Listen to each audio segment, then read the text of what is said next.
Today is our launch of our National Concussion Education Programme and specifically our deliverance of our concussion guidance, which is going out to every rugby club within Wales, both junior and senior sections, and it's going to be delivered throughout other programmes such as referee, coach and pitchside management education.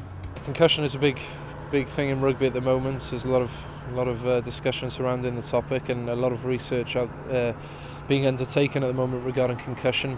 It's a condition which affects all levels of the game, whether it be professional or if you're a kid running out at your local club like here at Pontyclun. It's head injury and concussion can happen. It's a contact sport and it's important that the right education is given to players, to coaches, to parents, to medical professionals. Everyone in the game needs to recognise concussion and, as we say, recognise and remove players from the pitch to undergo strict medical assessment. So yeah, it's great. Prav Mathima, who's the head of medical at the union, has fronted this campaign. He's done a lot of work delivering the education surrounding concussion, and it's very important now that clubs, schools, as I said, parents, coaches, all players alike begin to understand the symptoms of concussion and begin to take it seriously. We've read through it thoroughly. And I said this weekend, I know it's the second week into the season, but with youth and senior games, we were actually able to play it. We had two senior players with head injuries and a youth player.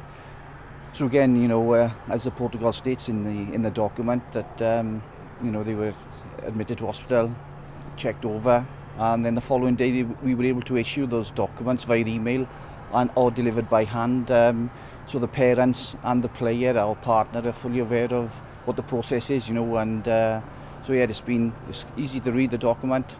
So it's very, very useful, I think. At the top level of the game, you're very well looked after. The quality of medical care is very high, and if you do have a concussion or a head injury, there are strict protocols in place. However, you look at the school level, the club level, the amateur level of the game.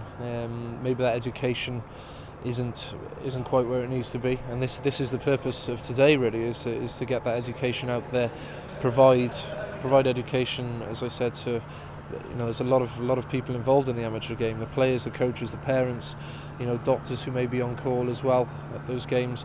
Everyone needs to be aware of the symptoms of concussion and how to best look after the player. We looked at referees and coaches certainly as key personnel within matches, and what we've done is embedded the concussion education within all levels of their education programme, and it is a compulsory component now. In addition to that as well, with regards to pitchside practitioners, the top two tiers of the game have to undergo compulsory education with regards to concussion, and also in conjunction with St John Cymru Wales, we've trained up to well over 2,000 people now, and we've also included concussion as part of that programme, which has been imperative really. The parents that I went to see on the Sunday following the event, they seem to be a little bit more at ease and they understand it as well, and you know what I mean. So yes, I think it's a very, very useful tool. The message really for us is to recognise the signs and symptoms of concussion and make sure we remove these players. And if there's any doubt at all, we get them off the pitch, whether that be in the match situation or whether that be in the training situation. And once you do recognise and remove these players, is to make sure that they go and seek appropriate medical advice as soon as possible, really.